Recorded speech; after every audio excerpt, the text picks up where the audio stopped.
Hello বন্ধুরা, আজকে আমি তোমাদের সঙ্গে শেয়ার করব নরম ফুলকো লুচির সঙ্গে আলু কপির ড্রাই তরকারি। রানুস কিচেনে তোমাদের সকলকে স্বাগত। আমার আজকের রেসিপি তোমাদের সঙ্গে শেয়ার করবার জন্য এখানে আমার কি কি উপকরণ লাগবে, আমার সঙ্গে থাকো, দেখতে থেকো। দেখো কত সুন্দরভাবে এই সবজিটা খেতে লাগছে লুচির সঙ্গে, নরম লুচির সঙ্গে। এখানে দেখো আমার কি কি উপকরণ লাগবে। এই রেসিপিটা বানাবার জন্য এখানে আমি প্রথমেই কেটে নিয়েছি আলু আর ফুলকপি। আলুটাকে ডুমডুমো করে কেটে নিয়েছি আর কপিটাকে একটু বড় বড় সাইজের কেটে নিয়েছি। গ্যাসের উপরে কড়াই চাপিয়ে দিয়েছি, সর্ষের তেল গরম করতে দিয়ে দিলাম। এবার আলু ভেজে নেব। আলুটাকে এখানে লাল করে বেশ ভালো করে ভেজে নেব।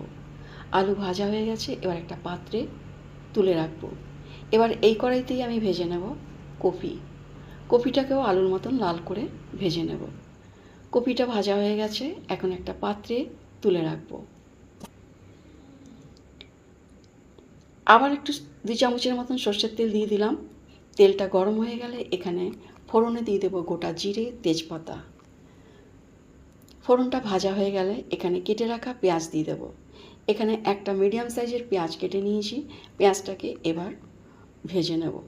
পেঁয়াজটা ভাজা হচ্ছে ততক্ষণ একটা মশলা তৈরি করে নেব। জিরে, ধনে, গোলমরিচ, রসুন, শুকনো লঙ্কা।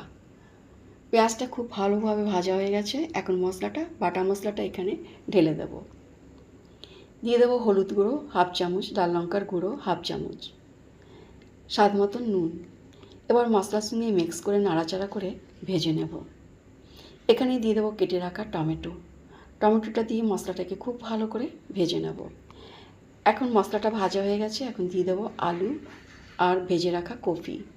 দুটোকে দিয়ে খুব ভালো করে কয়েক মিনিট নাড়াচাড়া করে ভেজে নেব। এবার এখানে পরিমাণ মতন জল দিয়ে দেবো। যেহেতু আমি এখানে কপির খুব বেশি ঝোল রাখবো না, ড্রাই রাখবো, এই জন্য জলের পরিমাণটা অল্পই দিয়ে দিলাম।